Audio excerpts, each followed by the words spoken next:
Então sai uma multidão, aí eu fico tentado a ficar demorando para começar, para ninguém perder nada. Mas é uma pena, eles perderão um pouquinho, não é mesmo? Faz o seguinte, pega a sua cópia da Palavra de Deus, segura aí assim, ó. Cadê a sua cópia da Palavra de Deus? Segura ela aí. Se ela está no celular, levanta o celular, não tem problema. Levanta. Levantou? Pode levantar o celular, não tem problema. Pode ser. Agora repete comigo. Lâmpada para os meus pés é a tua palavra e luz para os meus caminhos. Amém. Irmãos, tudo que eu falar, tudo que for insight meu, tudo que for o contar de uma experiência minha, tudo isso precisa se submeter à palavra de Deus. É por isso que os cristãos protestantes, os cristãos evangélicos, o que eles fazem é o seguinte: eles não formulam a sua doutrina baseada nas suas experiências, eles não formulam a sua doutrina baseada na sua tradição, eles formulam a sua doutrina baseados na palavra de Deus, e tudo se submete a ela. Nossas experiências, nosso estudo da história, a compreensão teológica feita através da história, todos eles são instrumentos que nós usamos para nos ajudar a explicar, a compreender a palavra, mas não há nada que tenha mais autoridade para doutrinar os nossos caminhos como a palavra de Deus. Com isso sendo dito, abra sua Bíblia em Atos capítulo 2.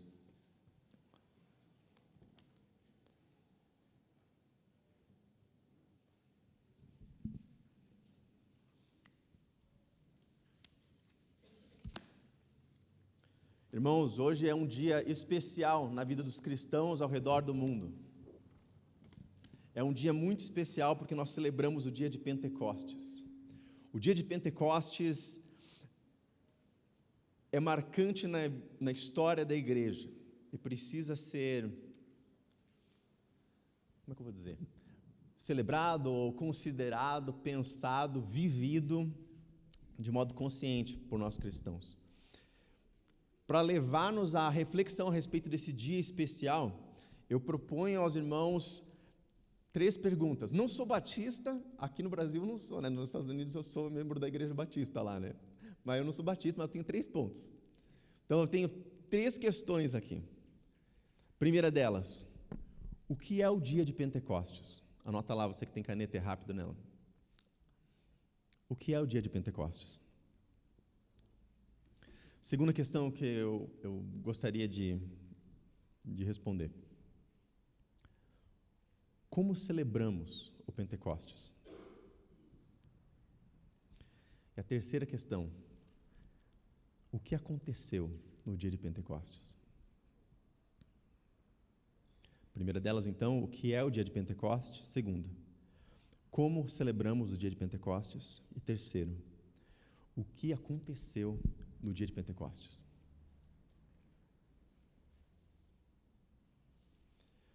Para fazê-lo e fazê-lo com excelência, eu vou dedicar uma parte um tanto grande do nosso tempo juntos aqui hoje na leitura das Sagradas Escrituras.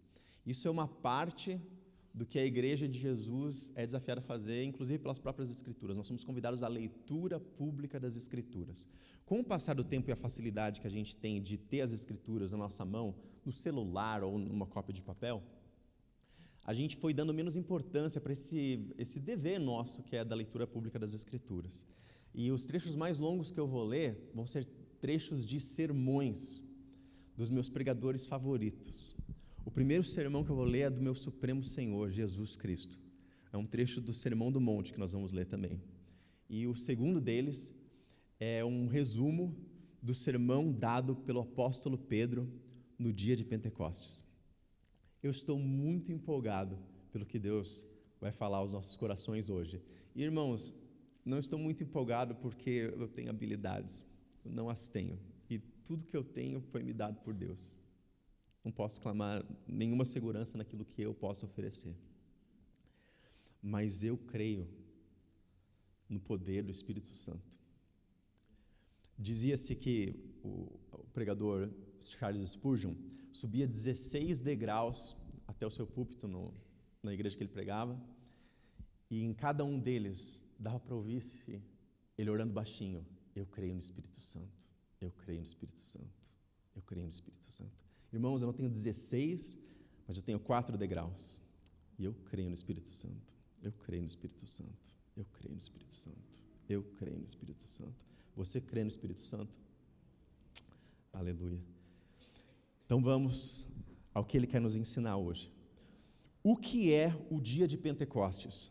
Se você é rápido com a sua Bíblia, então eu te desafio, forasteiro, a achar Levítico 23, versículo 15 ao 16. Vamos ver quem tem os dedos mais rápidos do Velho Oeste aqui e consegue encontrar Levítico 23, 15 e 16. O que é o dia de Pentecostes? Então, já que você não é tão rápido assim, eu vou começar a ler aí, corre atrás, vamos lá. Levítico 23, 15 a 16, diz assim, a palavra de Deus, lá no Antigo Testamento, escrito aqui por Moisés: a partir do dia seguinte ao sábado, o dia que vocês trarão o feixe da oferta ritualmente movida, contem 7 semanas completas, contem 50 dias até um dia depois do 7º sábado, e então apresentem uma oferta de cereal novo ao Senhor. O dia de Pentecostes, também chamado como a festa das semanas, ele era celebrado logo depois da Páscoa. Era uma oferta depois da colheita da cevada, era uma festa pelos primeiros frutos da colheita do povo de Deus. Nós não somos agricultores, nós na nossa maioria aqui, mas eu conversava com agricultores uns tempos atrás, e é impressionante como a gente tem uma noção meio piada de prédio, assim, que o leite veio da caixinha, que o pão veio da padaria, e a gente não vê o trabalho árduo do agricultor, que arriscou tudo que tinha e cavou o solo e plantou, e aí ficou assim, fiz tudo o que eu devia fazer, agora é só orar por chuva, e pensar quando que vem a chuva. Então era uma festa grande, era importante, Deus mandou, e no caso aqui seria a época da colheita da cevada. Então ele manda cevada para fazer pãozinho de cevada, e está todo mundo feliz, e está todo mundo celebrando, e eles vão oferecer uma oferta a Deus. Então essa festa, ela vai ter evidência de ser celebrada através da história do povo de Israel, e ela também foi celebrada inclusive nos tempos de Salomão. Então ela está presente na vida do povo de Deus faz tempo, ela tem um significado. Mas o que acontece com a festa de Pentecostes? Acontece aquilo que o missionário Steve Hawthorne, o Dr. Steve Hawthorne, explicou para a gente na semana passada. Deus pega uma coisa boa e a transforma em algo muito melhor. Ele pega uma coisa boa, que é a festa do Pentecostes, que é a festa do nós temos alimento. Você não fica feliz quando você abre a geladeira e tem alimento lá dentro, você abre a despensa e tem coisa lá dentro, e você serve a comida para sua família, você tem o que servir? Isso é muito bom, era essa festa, que beleza, temos o que a gente precisa. Deus pega isso e faz algo muito melhor. É uma diferente festa das primícias. Ela é uma festa antiga, então, que ganha um novo significado com os eventos que vão acontecer em Atos, no capítulo 2. Ela parece ter sido praticar essa festa, parece também ter sido uma prática não só dos judeus, mas uma prática dos primeiros cristãos. E a gente vê isso evidenciado na vida do apóstolo Paulo. Atos capítulo 20, versículo 16, a gente vê que Paulo estava resolvido a não perder tempo na Ásia e se apressava para estar em Jerusalém até o dia de Pentecostes. Ele queria estar lá e queria celebrar isso. Ele já era crente, ele já servia a Jesus, ele já era missionário, pregava o evangelho, ele já tinha relato do que tinha acontecido no dia de Pentecostes, então já tinha passado isso, fazia parte da história da igreja, e Paulo estava se preocupando em celebrar esse evento. A gente calcula aí que isso deve ter acontecido no ano 57 depois de Cristo. E 1 Coríntios 16, 8 também diz que Paulo permaneceu em Éfeso até o Pentecoste, visto que uma porta eficaz havia se aberto para o seu ministério. Isso é entre o ano 54 e 55 depois de Cristo. Faz parte da vida dos apóstolos o celebrado esse Pentecostes. Mas a gente celebra de um jeito diferente, por causa dos eventos que aconteceram no capítulo 2 de Atos. É a celebração, então, da vinda do Espírito Santo sobre a igreja. Você que está anotando, escreve aí. O que é o dia de Pentecostes? É o dia da celebração da vinda do Espírito Santo sobre a igreja. O que nos leva para a nossa segunda questão. Como que nós celebramos o Pentecostes? Primeiro, não com o peso de ordenanças como o batismo e a ceia. Você vê, Jesus ele deixou umas ordens explícitas para a gente, de coisas que a gente precisava praticar como corpo dele, e fazer aquilo, e ser marcas da nossa igreja, da igreja de Jesus Cristo, espalhada ao redor do mundo. Ele falou, vocês vão por todo mundo, vocês vão pregar, e vocês vão batizá-los em nome do Pai, do Filho e do Espírito Santo. Ele fala isso, então a gente obedece esse mandamento de Jesus como uma ordenança. Precisa acontecer. Pergunto, quantos aqui são batizados em nome do Filho, em nome do Espírito Santo, em nome do Pai? Quantos aqui já foram batizados, declarando a sua fé? Levanta sua mão rapidinho. Você levantou a Bíblia, você levanta a mão. Você já foi batizado? Glória a Deus. Você cumpriu aquilo que Deus ordenou que você fizesse. Tem mais uma ordenança que a gente cumpre como igreja. Aqueles que creem em Jesus como seu Senhor e Salvador, eles celebram junto ao corpo de Cristo a ceia do Senhor. Eles tomam do pão, eles tomam do cálice, lembrando do corpo partido e do sangue derramado de Jesus em seu favor. Essa é uma ordenança. Quantos aqui celebram a ceia do Senhor regularmente? Glória a Deus por isso, muito legal, fico muito feliz. Essas são ordenanças. Nós celebramos o dia de Pentecostes, mas não como quem celebra ordenanças. Jesus não falou assim, então celebrareis o Pentecostes. Ele não disse para a gente fazer isso, mas nós lembramos. E aí vem a segunda questão, como as celebramos? Em primeiro lugar, com gratidão em memória da herança dos primeiros frutos que recebemos de Deus. E aí eu convido você, com seus dedos muito rápidos aí na sua Bíblia, encontra 2 Coríntios, capítulo 5, verso 5. Vira lá, 2 Coríntios 5, 5. Ouço páginas, vou ouvir páginas. Procure na sua Bíblia. 2 Coríntios 5, 5. Achou? Acha no celular. Vamos lá, acha no celular. 2 Coríntios 5, 5. Você precisa ver com os seus olhos o que eu preciso te mostrar. Diz assim a palavra do Senhor, em 2 Coríntios 5, 5. Foi Deus que nos preparou para esse propósito, dando-nos o Espírito como garantia do que está por vir. Nós recebemos hoje as primícias da nossa herança, o Espírito Santo que vem habitar no coração de todos aqueles que creem em Jesus como seu Senhor e Salvador. Aqui já são os primeiros frutos que nós desfrutamos, mas tem frutos que ainda estão por vir. Mais uma vez, com seus dedos rápidos e a sua Bíblia na mão, Efésios capítulo 1, versos 13 ao 14. Voa lá comigo, Efésios 1, 13 ao 14. Eu amo o som de páginas se mexendo.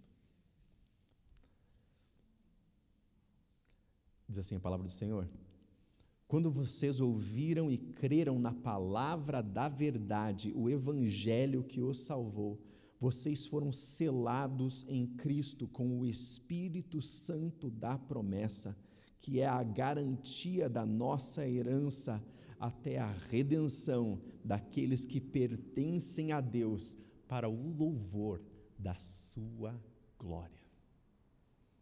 Nós temos uma riquíssima herança em Cristo Jesus, que nos é garantida por causa das primícias das heranças que nós vamos receber. A primícia que é o Espírito Santo colocado no nosso coração. É por isso que o nosso Deus escolheu o dia de Pentecostes para derramar o seu Espírito sobre a igreja, como um sinal de que o Espírito Santo é das primícias, os primeiros frutos da nova vida que nós temos em Jesus. Já podemos desfrutar desse bom fruto. Lembra agora do dia de Pentecostes? Temos alimento, temos esperança de vida. Agora lembre que Jesus transformou isso em algo melhor. Temos o Espírito, temos a garantia de que os nossos corpos não permanecerão nos túmulos, mas serão ressuscitados. Temos garantia de que quando esses olhos se fecharem nessa terra, os nossos olhos espirituais se abrirão diante da presença do nosso Rei. A terceira razão, ou melhor, o terceiro modo pelo qual eu posso dizer que nós podemos celebrar O dia de Pentecostes é na certeza de que há frutos que ainda hão de vir. E agora eu gostaria de ler com vocês um dos trechos do sermão do meu pregador favorito, o nosso Senhor Jesus Cristo, em Mateus, capítulo 5, versos 1 ao 12. Vá lá comigo, vamos ler as palavras de Jesus. Mateus, capítulo 5, versos 1 ao 12.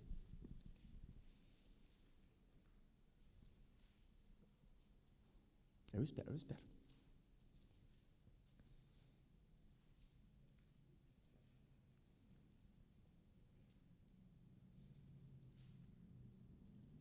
Mateus capítulo 5, versos 1 ao 12. Vendo as multidões, Jesus subiu ao monte e se assentou. Seus discípulos aproximaram-se dele e ele começou a ensiná-los, dizendo: Bem-aventurados os pobres em espírito, pois deles é o reino dos céus. Bem-aventurados os que choram, porque serão consolados. Bem-aventurados os humildes, pois eles receberão a terra por herança. Bem-aventurados os que têm fome e sede de justiça, pois serão satisfeitos.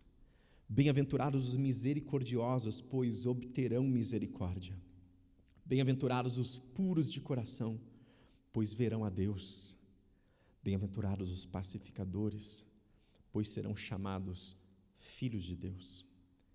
Bem-aventurados os perseguidos por causa da justiça, pois deles é o reino dos céus.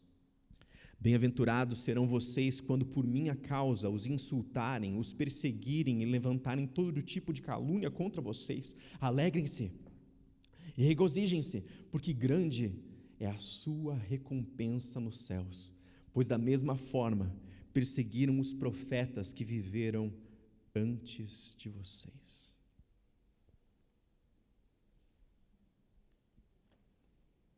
Uma grande herança nos espera. Você que luta contra o pecado e fala: eu queria não pecar mais. Você tem fome e sede de justiça, você será farto. Você que chora as tristezas dessa vida, um dia Ele há de enxugar dos seus olhos toda lágrima. Você que sabe que não tem nada nessa vida, porque tudo nessa vida passa, não é mesmo? Saiba que herdará a terra. A terra nos será dada por herança.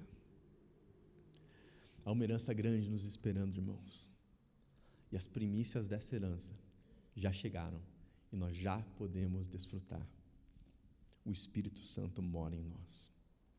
O que nos leva para a nossa terceira e última pergunta, que nós vamos responder lendo Atos capítulo 2,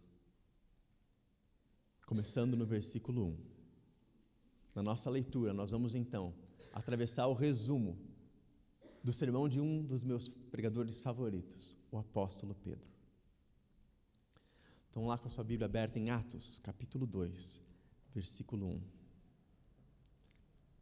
O que aconteceu no dia de Pentecostes?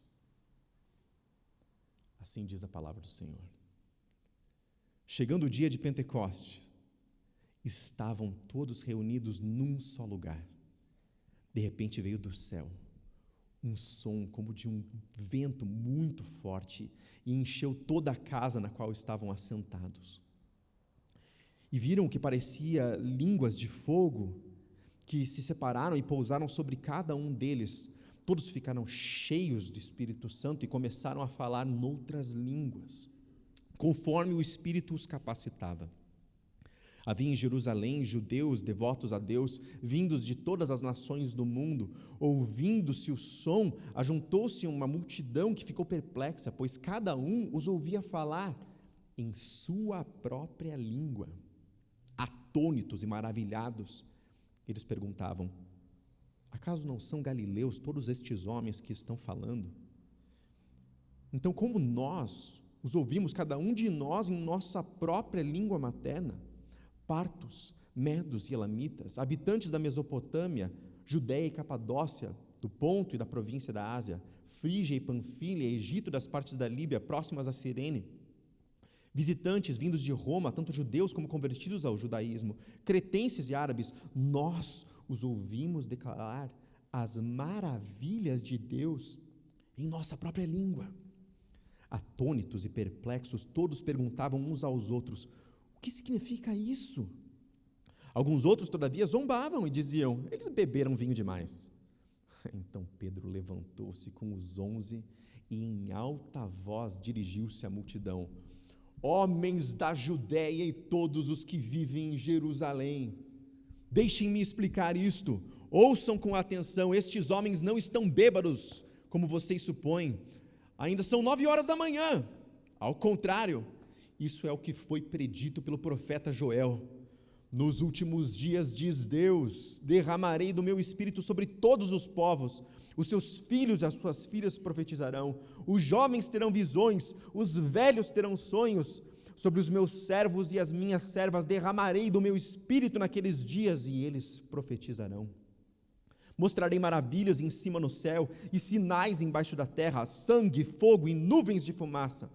O sol se tornará em trevas e a lua em sangue, antes que venha o grande e glorioso dia do Senhor.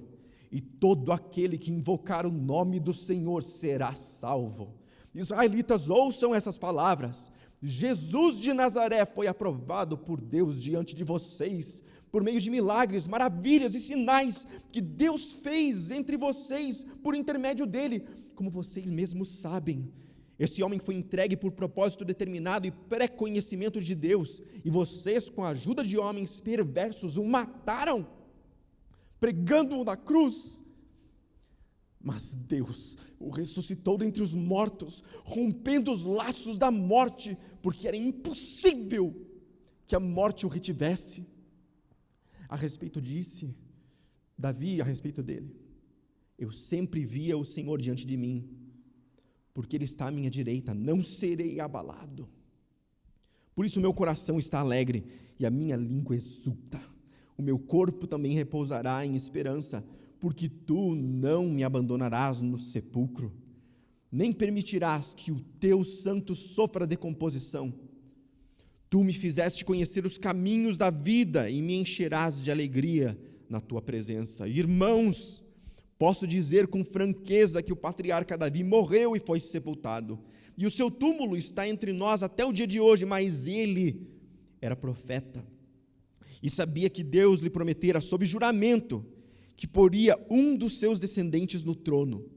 Prevendo isso, falou da ressurreição do Cristo, que não foi abandonado no sepulcro, e cujo corpo não sofreu decomposição. Deus ressuscitou este Jesus, e todos nós somos testemunhas desse fato.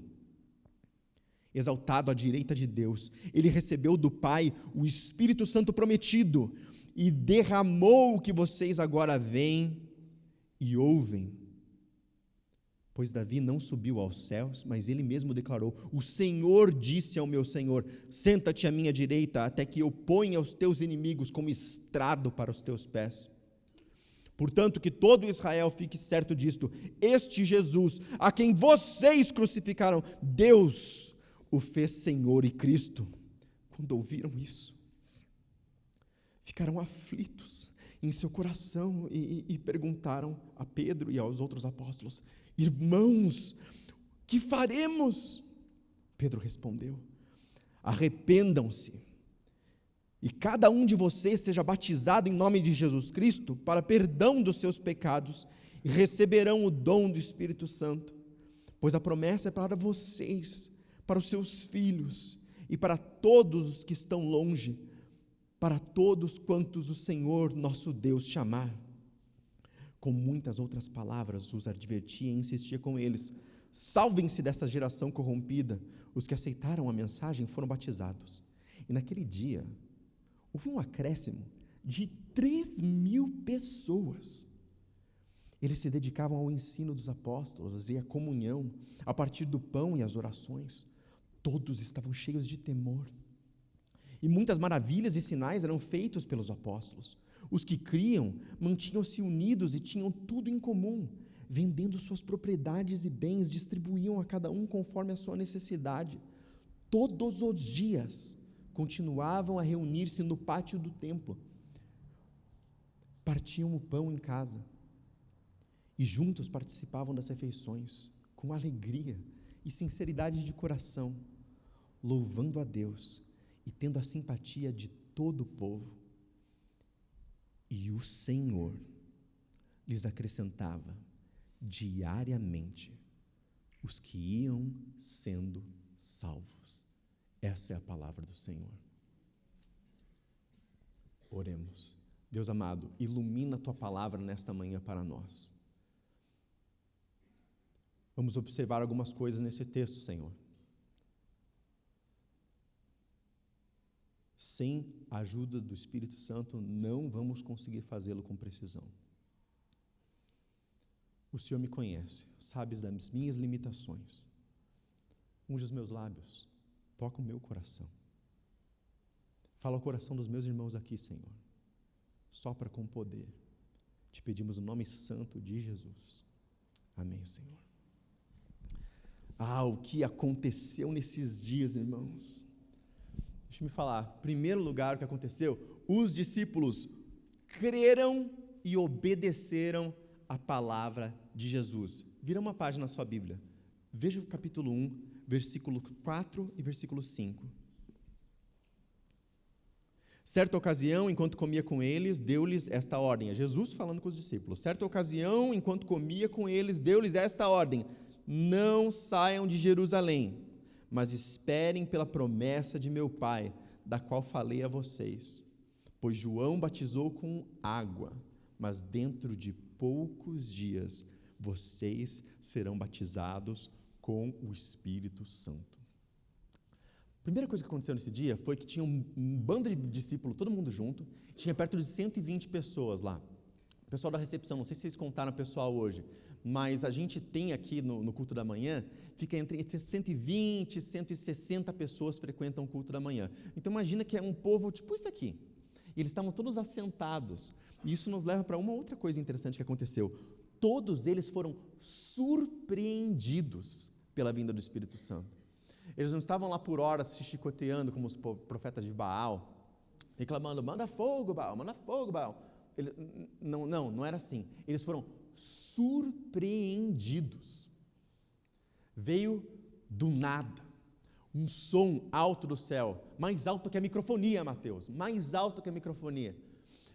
Um som como de um vento. E presta atenção na linguagem. Não veio um vento dos céus.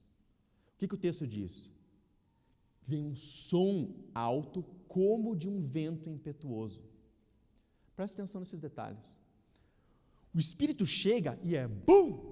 Um barulhão que enche a sala. E aqui os autores bíblicos, muitas vezes, eles tentam descrever de um jeito que a gente possa entender, mas certamente não foi foi algo sobrenatural, que só podia ser descrito como um barulho muito alto que encheu todo lugar, como de um vento impetuoso. E eles, olha só, tanto foi surpresa que eles não estavam em posição de oração. As posições de oração, tradicionalmente, que na Bíblia são ou de joelhos ou em pé, orando a Deus. Estava todo mundo sentado. Se bobear, eles estavam que nem a gente agora, estudando a palavra.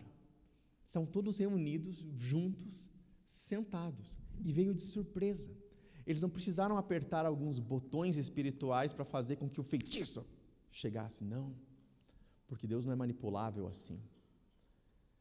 Deus soberanamente atua. Eles são surpreendidos, então. E o que aparece?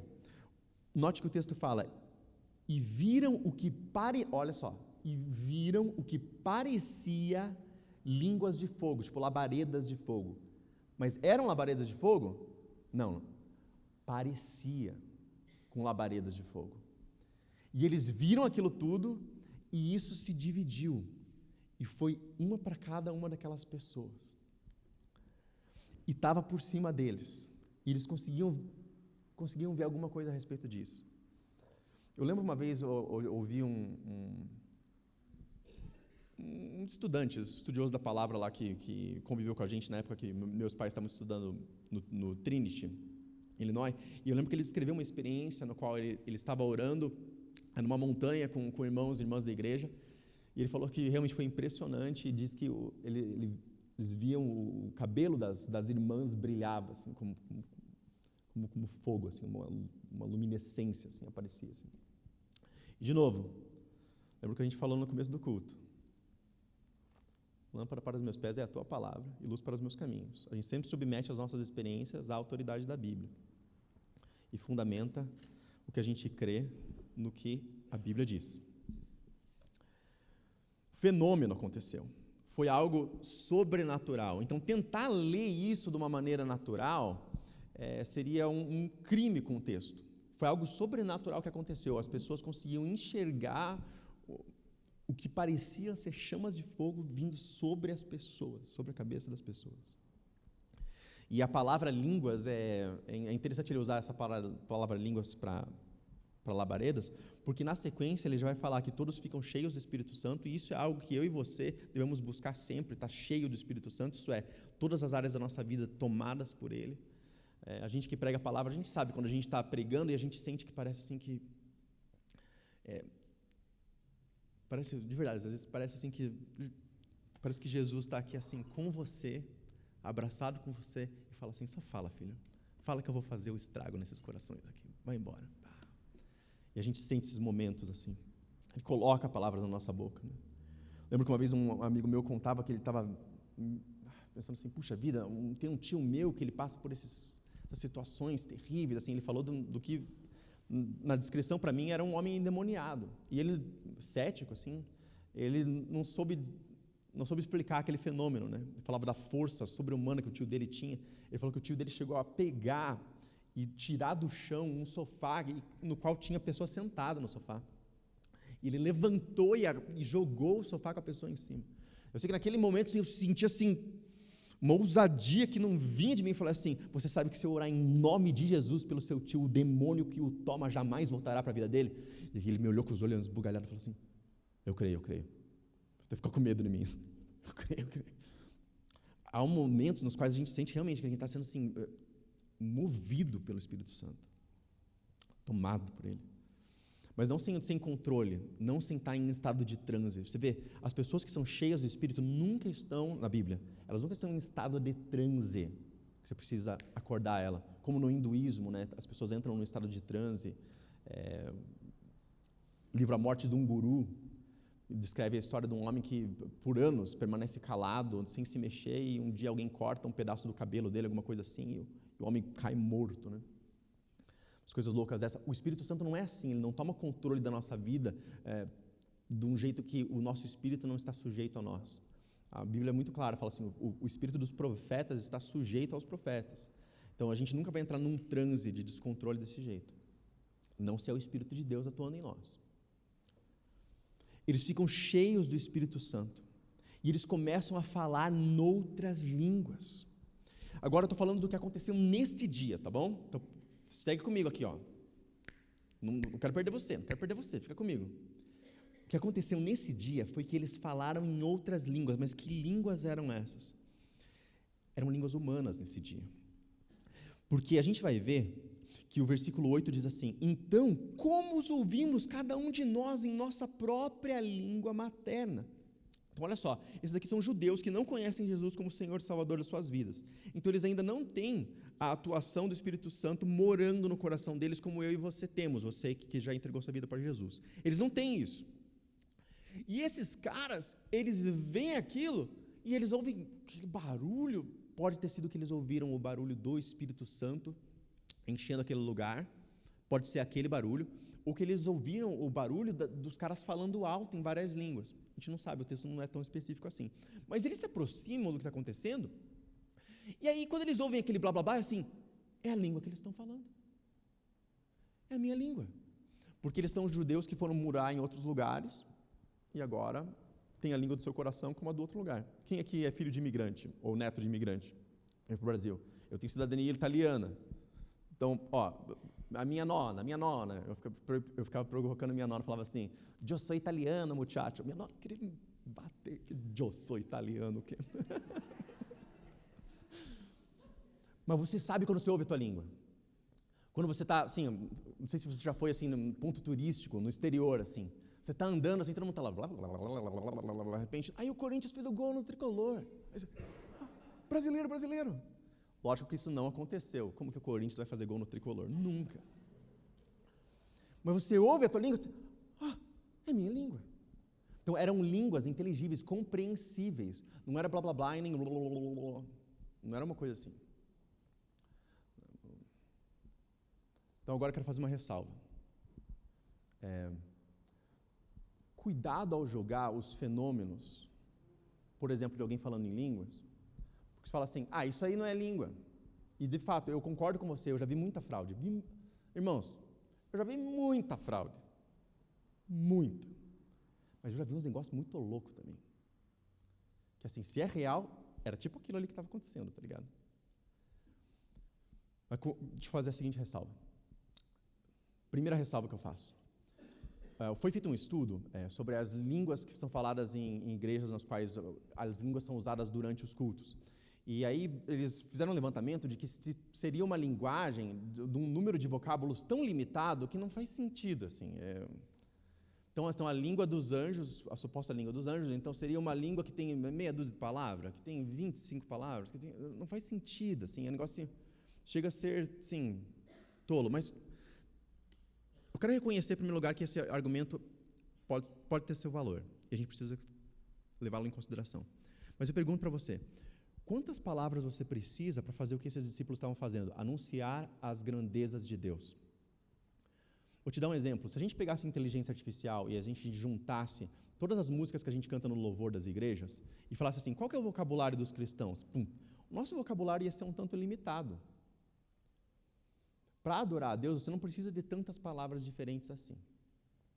Então, essa é a primeira ressalva que eu faço. Use seu discernimento. Aqui eram línguas inteligíveis, dava para se compreender essas línguas. E eram línguas humanas. Nesse dia eram línguas humanas que estavam sendo faladas. Mas o que para você é um grunhido, para outra pessoa pode ser uma palavra. Vou dar um exemplo. Eu estava trabalhando como recepcionista, assistente de biblioteca no seminário no qual eu estava estudando. Ainda estou estudando, mas estava no outro programa. Então, estou sentado na biblioteca e chegou um dos nossos alunos, um aluno chinês. E ele veio conversar comigo e começando a conversar, e fomos conversando, e a nossa parede da biblioteca era toda de vidro. E ele não conseguia ver o que estava acontecendo, mas eu via. E eu vi que vinha se aproximando da porta de entrada um senhor e o seu filho, ambos asiáticos, e vieram andando. Porque, assim, eu conversando com meu colega chinês. E no que eles tocaram na porta e abriram a porta, irmãos, eu ouvi o que foi um grunhido, foi assim, foi isso. Esse menino conversando comigo, nós dois falando, ele ouve, ele falou assim, chinês. Na hora. Porque, irmãos, se você está no meio de uma multidão e alguém fala assim, você é louco, não compensa. Para você tem significado, não tem? Mas para o cara que não fala a tua língua, assim, o que é isso? O que é isso? Eu andei muito com o Dr. Hawthorne na semana passada, né? E ele é muito querido, né? Então ele queria se enturmar comigo, toda vez que a gente orava junto, ele tentava falar o amém do jeito que a gente fala amém comigo, né? Então assim, em nome de Jesus, amém. E a gente fala amém. O americano fala amen. Amen. É o que ele fala. Mas daí comigo, ele tentava falar o amém junto comigo. E sabe o que ele falava? Ele falava assim, a mim. Cara, não é a mim. Eu não vou interromper o homem, né? Não é a mim, Dr. Horton, é amém. Mas o que ele ouvia? Ele ouvia amém. Mas o que ele entendia? A mim. Então, muitas vezes o som que para você, assim, cara, foi um grunhido, pode ser sim uma palavra. Faço essas duas ressalvas. E agora, com essas duas ressalvas, deixa eu me contar um relato que eu ouvi de um rapaz uma vez. Ele estava numa reunião de oração e ele era uma das pessoas que tem o dom de línguas. Ele falou assim, não, Deus toca meu coração e é um dom que Ele me deu. E esse rapaz na reunião de oração, ele falou aquele baixinho, assim, o pessoal tem aqueles momentos nos quais assim, todo mundo ora junto e a gente ora junto para si, né? Ele estava orando lá baixinho, assim. E ele orou em línguas, baixinho. Orou em línguas. Nisso, veio uma mão aqui assim, ó, no ombro dele assim. E pegou no ombro dele. Falou assim, você é da Tchecoslováquia? E daí ele falou assim, não. Assim, você está falando não só a minha língua, mas com o sotaque da minha região. Você me falou isso. Irmãos, se eu for guiar a minha doutrina pela minha experiência de vida, eu vou dizer para vocês, línguas não existem mais, eu não falo em línguas, eu não oro em línguas. Eu vou dizer para você, minha experiência de vida, isso não existe, isso não acontece, essa é a minha experiência de vida. As Escrituras me dizem do contrário. Em nenhum lugar das Escrituras você pode legitimamente dizer que as línguas acabaram, e que isso é um dom que acabou. Pelo contrário, a gente vai ter trecho da Escritura falando assim, não proíba que eles falem em línguas, mas tem regras. Não é para todo mundo falar. Não é para falar toda hora. E também não é para você falar sem que haja tradução. Haverá tradução? Fala. Muitas vezes a gente é movido pelo Espírito a fazer alguma coisa. Mas se não há tradução, para. Fala para si. Irmãos, espera no Senhor. Eu queria tanto ver umas coisas muito loucas. Irmãos, faz o seguinte. Faz o que os primeiros discípulos fizeram. Creia, obedeça e espere. E Ele faz o que Ele quer. Porque aqui é uma marca muito forte do que aconteceu naquele dia. Veja o versículo 4. Todos ficaram cheios do Espírito Santo e começaram a falar em outras línguas, conforme o Espírito os capacitava. É conforme o Espírito os capacita. Deus não me deu esse dom. Ele deu para outros irmãos meus esse dom. É muito louco. O Espírito sopra livre onde quer e faz o que quer. Agora,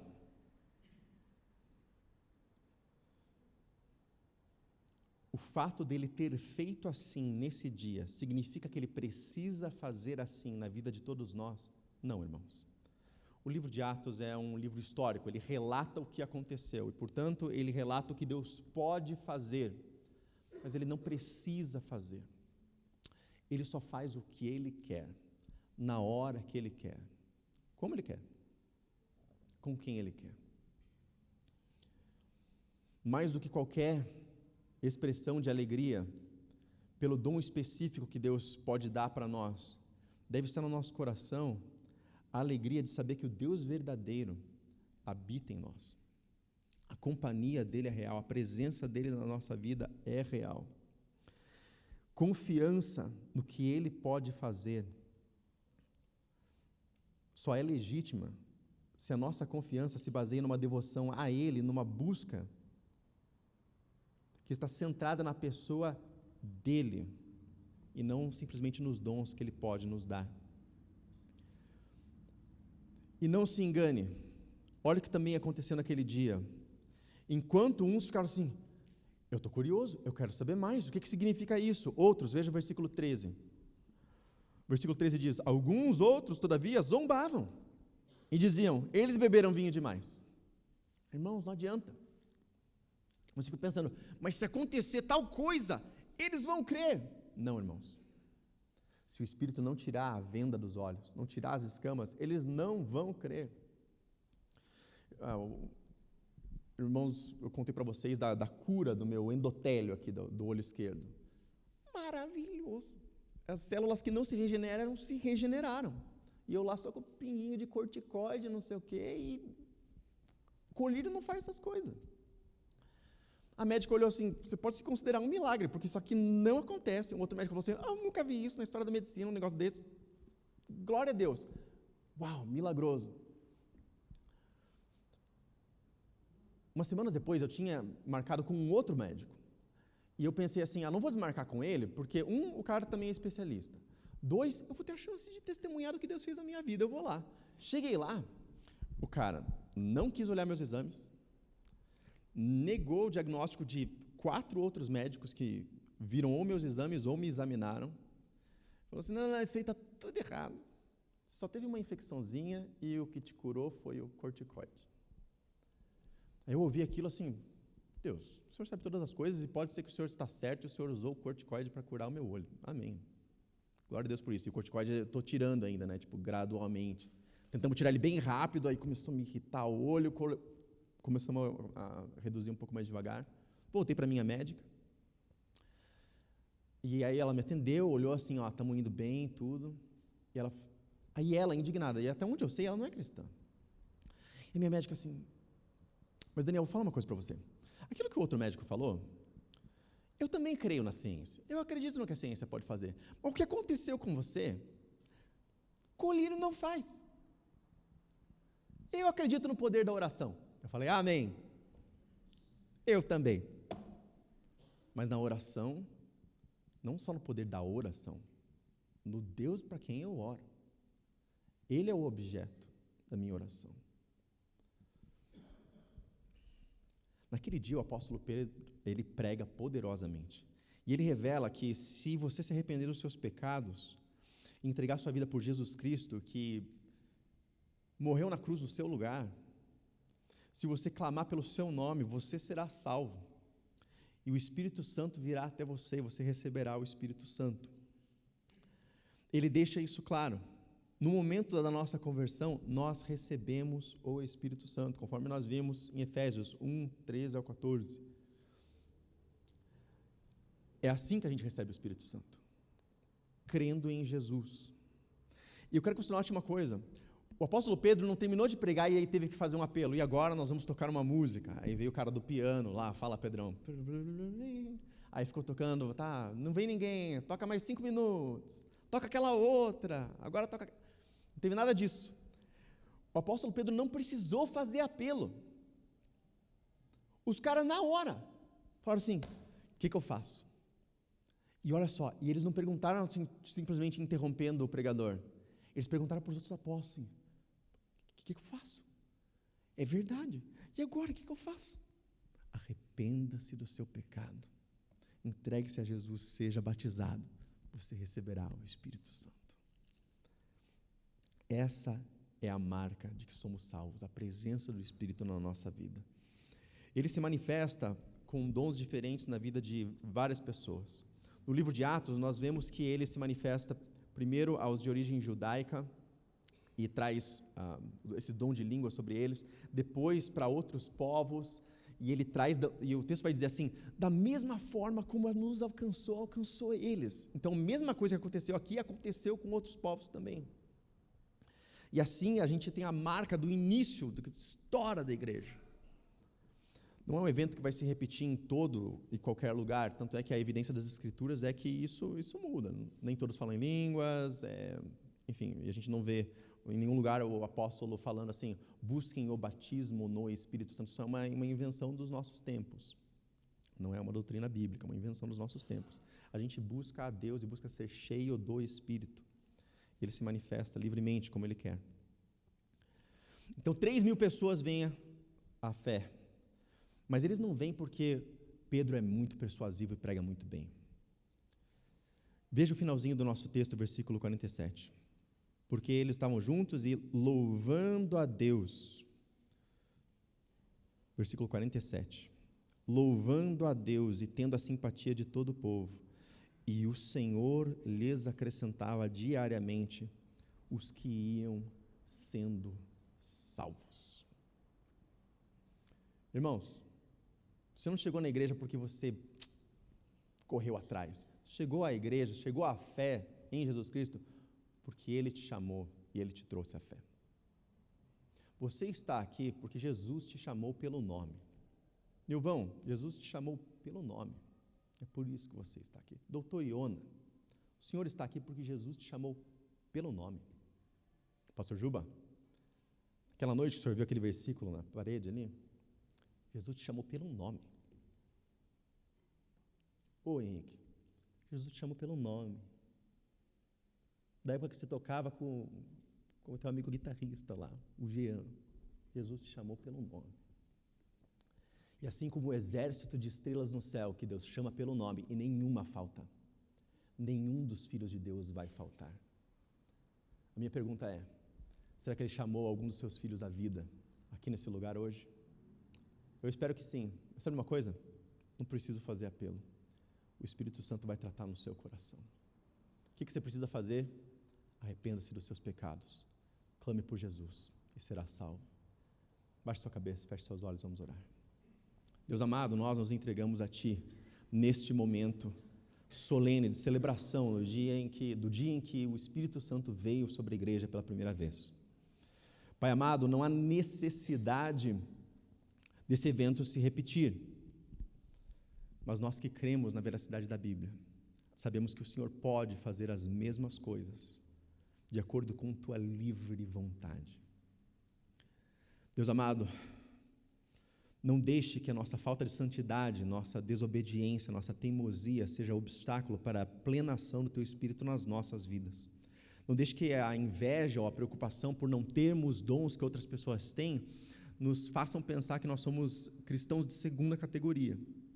Ao mesmo tempo, não nos deixe nos sentir superiores a quem tem dons que nós não temos. Como igreja de Jesus, nós queremos obedecer o Teu mandamento de não proibição daquilo que o Senhor não proíbe. Mas nós queremos sim fazer tudo ordenadamente, de acordo com as Escrituras, pois afinal, é ela que é lâmpada para os nossos pés e luz para os nossos caminhos. Nos submetemos debaixo da Tua poderosa palavra. Esperamos o grande dia em que receberemos as demais heranças que nos aguardam. Mas hoje, nós celebramos as primícias dessa herança, o Espírito Santo de Jesus em nós. Muito obrigado. Muito obrigado, Senhor. Que honra ser habitado por Ti. Despede-nos agora em santidade e em paz. Protege cada um. Faça resplandecer sobre nós o Teu rosto. Que a Tua paz e o Teu favor sejam sobre nós. Para que muitos Te glorifiquem. Venham a Te conhecer. É o que Te pedimos no nome santo de Jesus que venceu. Amém, Senhor. Amém. No 6º dia da pregação nós terminamos, então. Desculpe manter você aqui por tanto tempo, mas Deus é bom. À noite temos mais. Missionário Samir, você não pode perder isso. Missionário Samir vai contar pra gente um pouquinho mais do que aconteceu no campo e trazer a palavra. Você não pode ficar fora dessa. Quando você estiver lá assistindo Fantástico, pensando assim, devia estar na igreja. Pensa aí. Deus te abençoe. Abração.